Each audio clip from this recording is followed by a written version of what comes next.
Zollinger-Ellison syndrome or gastrinoma. The most common symptom is abdominal pain. Gastrinoma is basically a tumor which leads to increased secretion of gastrin, and gastrin basically leads to gastric hyperstimulation and gastric acid secretion. And the typical feature is there will be peptic ulcers at atypical locations like duodenum and jejunum, and they will usually be refractory and multiple, and they will not get treated with the usual medications for peptic ulcers. Now, because of increased gastrin, diarrhea can also be seen, and a unique finding is that there is acid-induced diarrhea. So, the acid-induced diarrhea can be controlled by nasogastric aspiration of the gastric secretions. So, first of all, the most common symptom was abdominal pain.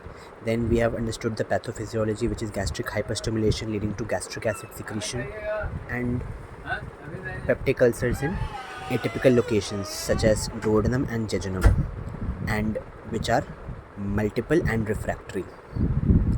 Then diarrhea can also be seen, and the unique finding is that it is acid-induced diarrhea. That is, the diarrhea can be controlled by nasogastric aspiration of the gastric secretions. Now, what can aid in the diagnosis?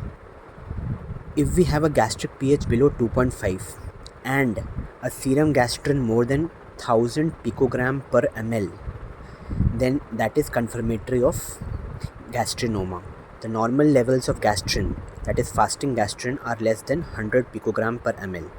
A normal fasting serum gastrin level excludes a diagnosis of Zollinger-Ellison syndrome or gastrinoma. So we have the gastric pH below 2.5 and fasting serum gastrin more than 1000 picogram per ml.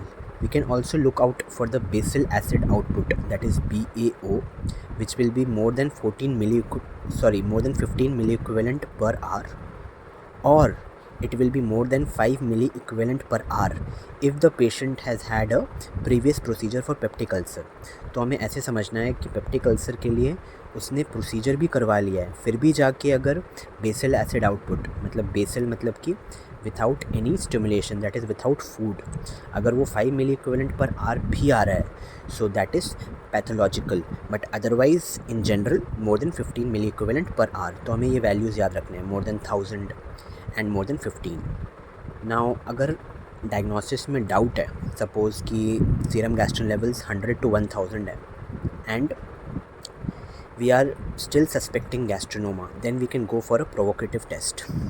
इसका concept ये है कि secretin, हमें ऐसे याद रखना है कि secretin is basically a natural antacid of the body. जैसे हम लोग बाहर से एंटासिड लेते हैं, अगर हमें एसिड हाइपर सिक्रीशन होता है, तो वैसे ही हमारे बॉडी ने एक नेचुरल एंटासिड बना के रखा है, that is secretin, because it stimulate secretion of bicarbonate from the pancreatic sales.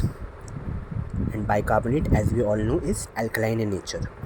So अगर हम सिक्रेटिन किसी पर्सन को देते हैं 2 unit per kg, मतलब अगर 60 किलो का पर्सन है, so we give 120 units of secretin. तो आइडियली क्या होना चाहिए?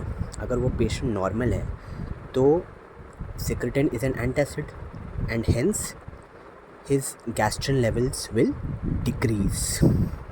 But if after giving secretin there is a rise in gastrin levels more than 200 picogram per ml over the pre-treatment value, मतलब अगर बिफोर द सिक्रेटिन अगर gastrin level 700 था और अगर सिक्रेटिन देने के बावजूद भी गैस्ट्रिन लेवल मोर देन 900 हो गया, देन दैट सिग्निफाइज कि ये इनिबिटरी पाथवे हमारा वर्क नहीं कर रहा है, मतलब कि सिक्रेटिन गैस्ट्रिन को इनिबिट नहीं कर पा रहा है. और ऐसा किस कंडीशन में होगा? जब वो ऑटोनॉमसली गैस्ट्रिन को सिक्रीट करेगा. In the case of gastrin secreting tumour, that is Zollinger Ellison syndrome, तो वो नेगेटिव फीडबैक से हट चुका है. So that is the secretin stimulation test which can be used if there is